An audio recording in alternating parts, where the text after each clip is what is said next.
오늘 말씀을 보면 예수님께서 예수님을 따르는 무리들에게 누구든지 나를 따라오려거든 자기를 부인하고 날마다 자기의 십자가를 지고 따라올지니라 라고 말씀을 하십니다.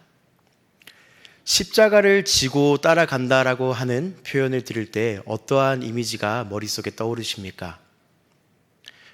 고난 그리고 고통과 같은 이미지가 머릿속에 떠오르십니까? 오늘 말씀을 보며 우리가 예수님께서 우리에게 말씀하시는 십자가란 어떠한 의미인가? 십자가는 지금 우리가 생각하듯이 머릿속에 잠깐 떠올렸듯이 고난과 그리고 고통의 길을 예수님께서 우리에게 초대하신 것인가? 라고 하는 질문을 하며 말씀의 문을 열고자 합니다. 본문의 말씀은 예수님께서 무리에게 말씀을 전하셨다라고 이야기를 하고 있습니다. 그런데 상황상 여기 무리 안에는 두 부류의 사람으로 나눌 수 있을 것 같습니다. 첫 번째는 예수님을 따라온 많은 사람들의 집합체를 말합니다. 예수님은 우리말로 지금 표현을 한다면 그 당시에 아주 인기가 많은 연예인과 같은 분이셨습니다. 수많은 사람들이 예수님에 대한 소문을 듣고 방방 곳곳에서 예수님을 찾아왔다라고 성경은 기록하고 있습니다. 그런데 그 안에 또 다른 한 무리의 사람들이 속해 있습니다. 바로 예수님과 가까운 제자들입니다. 바로 직접 말씀을 보시면 예수님께서 베드로에게 하시는 질문이 있고 그리고 난 다음에 또 무리에게 이르시되라고 연결되는 장면임을 볼 수 있습니다. 그리하여서 오늘 말씀은 예수님께서 무리에게 말씀을 하시지만 그 말씀을 듣는 대상은 두 부류라는 것을 정리할 수 있습니다. 첫 번째, 예수님을 그냥 소문만 듣고 따라온 사람들, 그리고 두 번째, 예수님과 가까운 제자들. 오늘 말씀은 이 두 사람들의 입장에서, 시각에서 한번 살펴보고자 합니다. 첫 번째, 무리의 입장에서 예수님의 말씀을 함께 살펴보고자 합니다. 예수님의 말씀을 듣고자 많은 사람들이 방방 곳곳에서 이스라엘 전역에서 피곤함을 무릅쓰고 아주 먼 거리를 무릅쓰고 예수님께 나아왔다고 성경 말씀은 기록하고 있습니다. 도대체 그들은 어떠한 소문을 들었기에 아주 먼 거리에서부터 예수님을 찾아온 것이겠습니까? 바로 예수님에 대한 이러한 소문들입니다. 누가복음을 보시면 누가복음 저희가 보고 있는 9장 앞선 본문들을 보시면 예수님께서 행하신 일들에 대해서 많이 기록하고 있습니다. 예수님께서는 병자를 고치셨다라고 기록하고 있습니다. 예수님께서는 회당에 들어가서 더러운 귀신 들린 자가 소란을 일으킬 때 그를 꾸짖어 잠잠케 하시고 그에게서 귀신을 쫓아내었다라고 기록하고 있습니다. 그리고 나서 이어지는 본문을 살펴보시면 지금의 의학으로도 그 치료법을 온전하게 찾을 수 없는 나병 환자, 한센병 환자를 낫게 하셨다라고 이야기하고 있습니다. 이러한 이야기들만 들어도 예수님을 찾아올 만한 이유는 충분하다고 생각을 합니다. 사람들은 예수님께서 병을 낫게 하셨다라는 소문을 듣고 귀신을 쫓아내셨다라고 하는 소문을 듣고 그리고 방방 곳곳에서 들리는 예수님에 대한 그러한 기적에 대한 소문을 듣고 찾아오기 시작했습니다. 제가 어렸을 때에는 교회와 기도원에 이러한 분들이 많이 계셨습니다. 신유의 은사 혹은 방언, 예언의 은사를 받으신 분들입니다. 그분들 주위에는 항상 사람들이 많이 모였던 것을 기억합니다. 제가 초등학교 때 즈음이었던 것 같습니다. 저희 교회가 아니라 근처에 있는 교회에 신유의 은사를 받으신 장로님께서 초청되어서 오는 집회가 열리는 일이 있었습니다. 그때 저희 교회에서 저희 부모님과 그리고 교회 몇 분과 함께 그 집회를 참석하기 위해서 찾아갔습니다.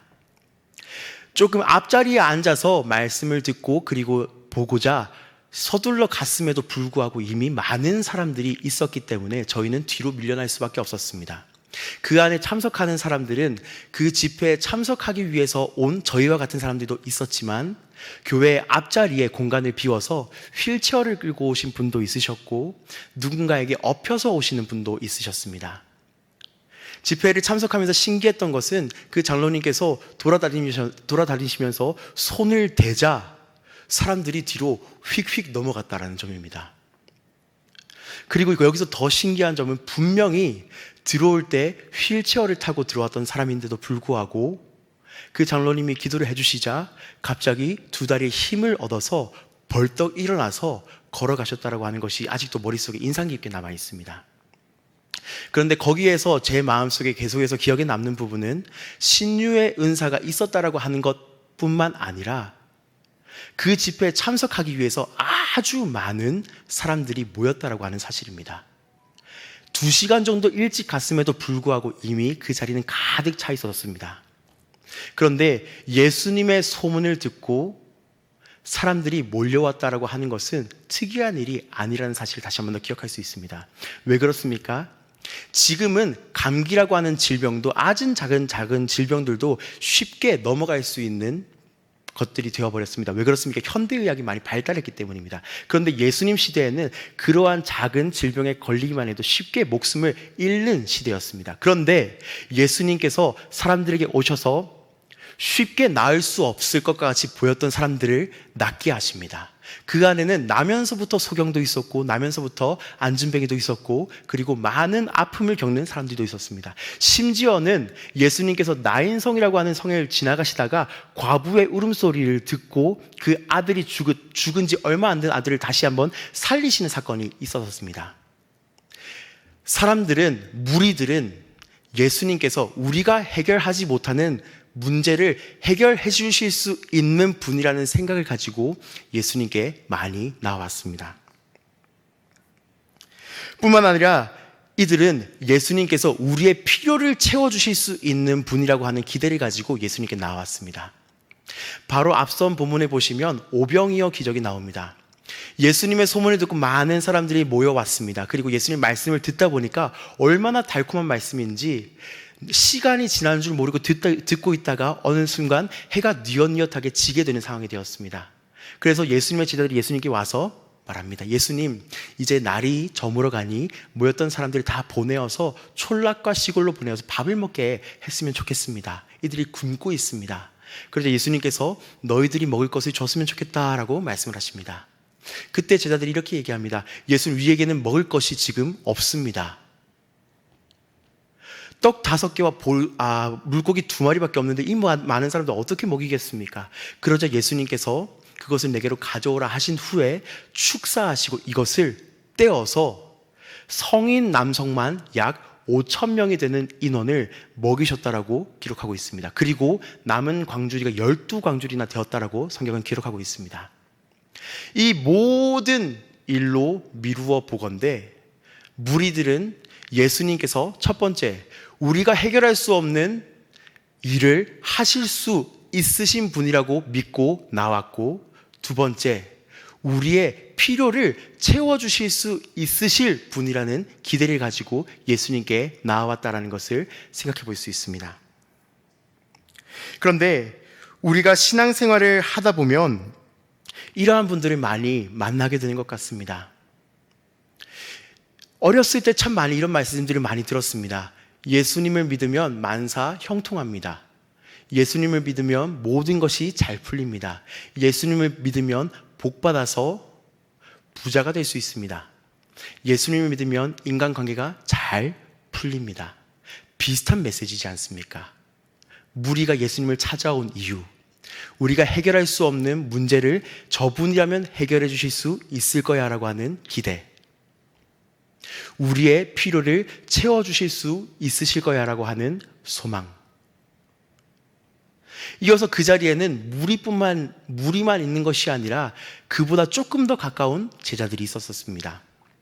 제자들은 어떠한 사람들입니까? 제자들은 나름의 자부심을 가지고 있었던 사람들입니다. 왜 그렇습니까? 무리는 자발적으로 예수님 앞에 나왔습니다. 예수님께서 병을 고치셨다라는, 예수님께서 귀신을 내쫓으셨다라는, 우리가 해결할 수 없는 문제를 해결하시는 분이라고 하는 소문을 듣고 무리들은 사방 곳곳에서 예수님을 만나러 나왔습니다. 그런데 제자들은 그렇지 않습니다. 제자들은 예수님께서 직접 호명하셨습니다. 예수님께서 다가가셔서 직접 한 사람 한 사람을 찍어서 부르셨습니다. 지금도 학생들이 제자를 찾아가는 것이 일반적입니다.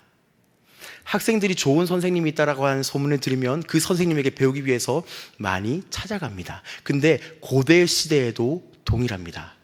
그런데 예수님께서는 그러한 분위기임에도 불구하고 직접 나서셔서 제자들을 한 사람 한 사람 부르기 시작합니다. 이때 부름을 받은 제자들의 어깨는 어떠했겠습니까? 저에게는 중학교 때 한 친구가 지금도 생각이 납니다. 그 친구의 누나의 남편이 부산에서 아주 유명한 야구 선수였습니다. 그 사실을 알게 되고 난 후부터는 제 어깨가 얼마나 많이 올라갔는지 모르겠습니다. 근데 가만히 생각을 해보면 제 친구의 남편이 아닙니다. 제 친구의 누나의 남편입니다. 정확하게 따진다면 남입니다.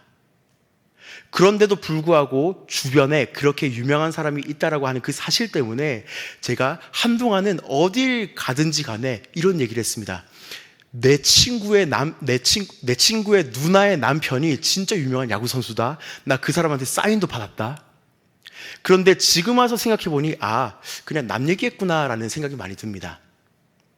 그런데 예수님의 제자들은 친구의 누나의 남편이 아니라 그 유명한 분을 아주 가까이서 모셨던 사람들입니다.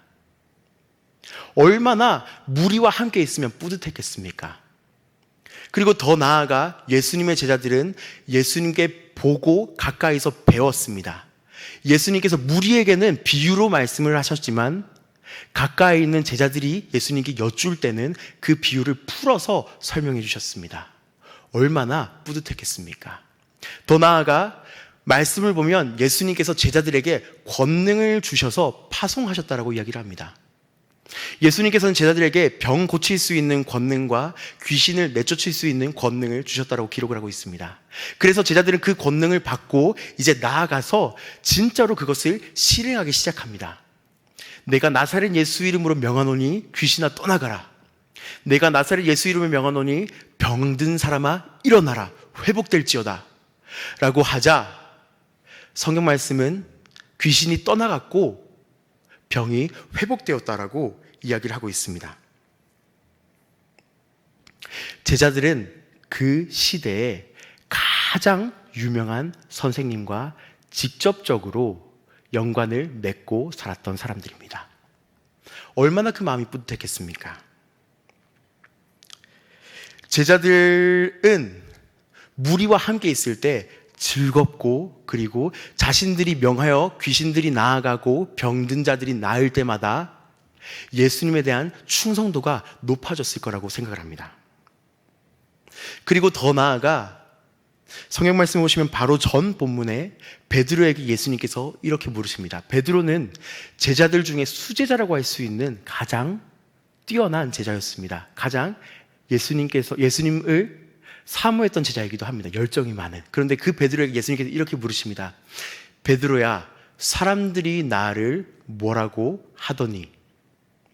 그러자 베드로가 이렇게 대답합니다. 세례 요한, 엘리야, 옛 선지자 중에 한 사람이 살아났다 합니다. 그러자 예수님께서 다시 한 번 더 물으십니다. 너희는 나를 어떻게 생각하느냐? 그러자 베드로가 이렇게 대답합니다. 하나님의 그리스도이시니이다. 이 대답을 들은 예수님께서는 다른 공간복음에 이렇게 말씀하십니다. 시몬아, 내가 복이 있도다. 이를 너에게 알게 한 이는 혈육이 아니요 하늘에 계신 내 아버지시니라. 또 내가 너에게 이르노니 너는 베드로라. 내가 이 반석 위에 내 교회를 세우리니 음부의 권세가 이기지 못하리라. 내가 천국 열쇠를 너에게 주리니 내가 땅에서 무엇이든지 매면 하늘에서도 매일 것이요 내가 땅에서 무엇이든지 풀면 하늘에서도 풀리리라 하시고. 제자들에게 있어서 예수님이라고 하는 존재는 무리와 그 의미가 조금 달랐습니다. 무리들에게는 예수님이라고 하는 존재는 두 가지 의미였습니다. 첫 번째, 내가 해결할 수 없는 문제를 해결해 주시는 분. 두 번째, 나의 필요를 채워주실 수 있을 것 같이 보이는 분. 그런데 제자들에게 있어서 예수님은 성격이 조금 다릅니다. 제자들에게 있어서 예수님은 나 자신을 규명해 주실 수 있는 분이었습니다. 예수님과 가까이 있을 수 있다라고 하는 그 정체성. 예수님께 권능을 받아서 귀신을 내쫓고 병든 자를 회복시킬 수 있다라고 하는 그 정체성. 제자들에게 있어서 예수님이라고 하는 존재는 단지 어떤 소원을 이루어주는 그런 분이 아니라 나 자신의 정체성을 보여줄 수 있는 분이라고 생각을 했던 것 같습니다. 예수님 곁에 있으면 자신들의 의미가 새로워질 수 있었습니다. 그런데 이러한 부류의 신앙생활을 하시는 분들도 자주 만나 뵙게 되는 것 같습니다. 어떠한 모습으로 나타나게 됩니까? 바로 이러한 모습입니다. 교회에 잘 출석하고 있기 때문에 나는 좋은 크리스찬이야. 11조 주일 헌물을 잘 하고 있기 때문에 나는 괜찮아. 다른 사람보다 더 기도를 많이 하고 다른 사람보다 더 많이 말씀을 읽기 때문에 나는 좋은 크리스찬이야. 어딘가에 속해 있기 때문에, 교회에 속해 있기 때문에 나 자신의 정체성이 괜찮다라고 신앙생활을 하시는 분들도 많이 만나 뵙게 되는 것 같습니다. 그런데 예수님께서는 이 두 무리, 예수님을 따라서 온 방방 곳곳에서 모인 무리에게도, 제자들에게도 이들의 생각을 깨는 메시지를 오늘 말씀을 통해서 전하십니다. 예수님께서는 예수님을 따라온 이들에게 이렇게 말씀하십니다. 또 무리에게 이르시되 아무든지 나를 따라오려거든 자기를 부인하고 날마다 제 십자가를 지고 나를 따를 것이니라. 아멘. 이 예수님의 말씀을 들은 무리들도, 수많은 사람들의 무리들도, 제자들도 아마 깜짝 놀랐을 것이라고 확신합니다. 왜 그렇습니까? 이 사람들은 우리가 이해하지 못하는 로마 문화를 이해하고 있기 때문입니다. 로마 문화에서 십자가형이라고 하는 것은 영광스러운 자리가 결코 아닙니다.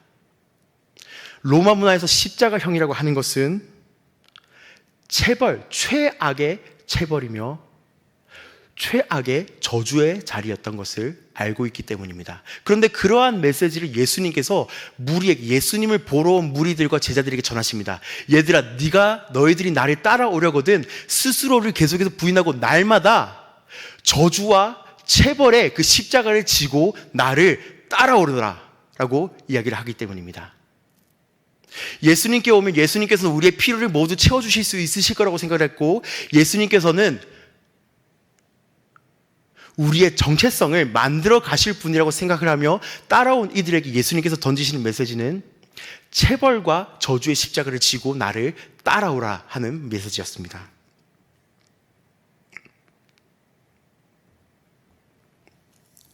만약 성경 말씀이 여기에서 끝난다면 우리는 굉장히 위험한 상황에, 그리고 무서운 상황에 처해 있습니다. 왜 그렇습니까? 예수님을 믿고 크리스찬이 되겠다라고 하는 것은 예수님을 따라서 살아가겠다라고 하는 메시지이기 때문입니다. 그렇다면 우리도 말씀 초반에 우리가 생각했듯이 십자가를 지고 간다라고 하는 것은 우리에게 있어서 고통밖에 안 되고 고난밖에 안 되고 저주밖에 안 된다라고 하는 사실이기 때문입니다.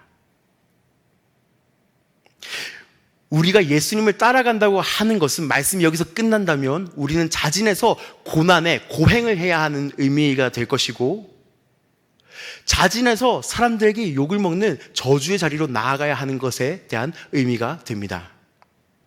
그런데 예수님께서 우리에게 보여주신 십자가는 로마 사람들이 규정한, 그 당시의 문화에 사람들이 규정한 십자가와 의미가 180도 다르다는 것을 우리가 마음속에 꼭 새겼으면 좋겠습니다. 어떻게 다릅니까? 예수님께서는 사람들의 미움을 받아 저주의 상징, 형벌의 상징이라고 할 수 있는 십자가에 오르셨습니다. 그런데 한 가지 질문을 드리고 싶습니다. 예수님께서 죄를 지으셨습니까? 성경 말씀을 보면 어디 한 군데에도 예수님께서는 죄를 지으셨다고 말하고 있지 않습니다. 예수님은 죄가 없으셨음에도 불구하고 죄의 상징, 저주의 상징인 십자가를 올라가셔서 그 위에서 죽으셨습니다. 왜 그러셨습니까? 성경 말씀이 이렇게 고백을 합니다. 죄의 삭은 사망이기 때문에 예수님께서는 죄가 없으셨음에도 불구하고 십자가를 지셨습니다. 왜 그러셨습니까? 우리의 죄에 대한 값을 대신 치러주시기 위해서 십자가에 오르셨습니다. 그 말인 즉슨 다시 한 번 더 설명을 한다면 예수님께서 오르신 십자가는 사람들이 보기에는 저주와 형벌의 상징이지만 예수님께서 보여주신 십자가의 상징은 사랑의 표현입니다. 예수님께서 하나님 아버지께서 우리를 얼만큼 많이 사랑하시는지, 얼만큼 끔찍하다라고 하는 표현을 사용할 정도로 많이 사랑하시는지를 직접 몸소 증명하신 곳이 바로 십자가라고 하는 장소입니다. 우리는 고난으로 십자가를 받아들이는 것이 아니라 예수님의 사랑의 표현으로 이 십자가를 다시 한 번 더 생각해야 할 것입니다. 그렇게 마음을 먹고 달려간다 할지라도 십자가라고 하는 것은 사실 우리에게 큰 부담이 됩니다. 왜 그렇습니까? 많은 아픔이 있고 고난이 있기 때문입니다. 그리고 그 많은 아픔과 고난을 겪다 보면 어느 순간 아무리 주님께 우리의 시선을 집중하려고 해도 주님께서 우리에게 베풀어 주신 것이라고 생각을 바꾸려고 해도 그것이 쉽지 않습니다. 그럴 때마다 우리 오늘 말씀을 꼭 계속해서 묵상했으면 좋겠습니다. 주님께서 우리에게 베풀어 주신 십자가는, 주님께서 먼저 달리신 십자가는 우리를 멸망하기 위해서 세우신 십자가가 아니라 비록 우리가 다른 목적을 가지고 고난의 시간을 겪고 있을지라도 주님께서는 사랑의 표현으로 우리에게 이 십자가를, 고난을 주시는 분이라는 사실을 명심하며 살아갔으면 좋겠습니다. 우리가 매일 십자가를 지고 나아갈 때 고난의 현장 가운데에서 주님과 더 많은 사랑의 추억을 나누게 될 것이고, 그리고 그 사랑의 추억이 많이 쌓이다 보면 주님을 더 많이 신뢰하게 될 것입니다. 오늘 고난의 현장 가운데 있으시다면 다시 한 번 더 주님 앞에 나와 십자가의 진짜 의미를 다시 한 번 더 기억하며 잠깐 우리의 다른 방향의 눈들, 주님을 이용해서 무언가를 얻으려고 했고, 주님을 이용해서 무언가를 채우려고 했고, 주님을 통해서 안정감을 얻으려고 했던 시선들을 잠깐 내려놓고 다시 한번 주님께서 주시는 사랑의 십자가를 묵상할 수 있는 시간이 되시기를 소망합니다.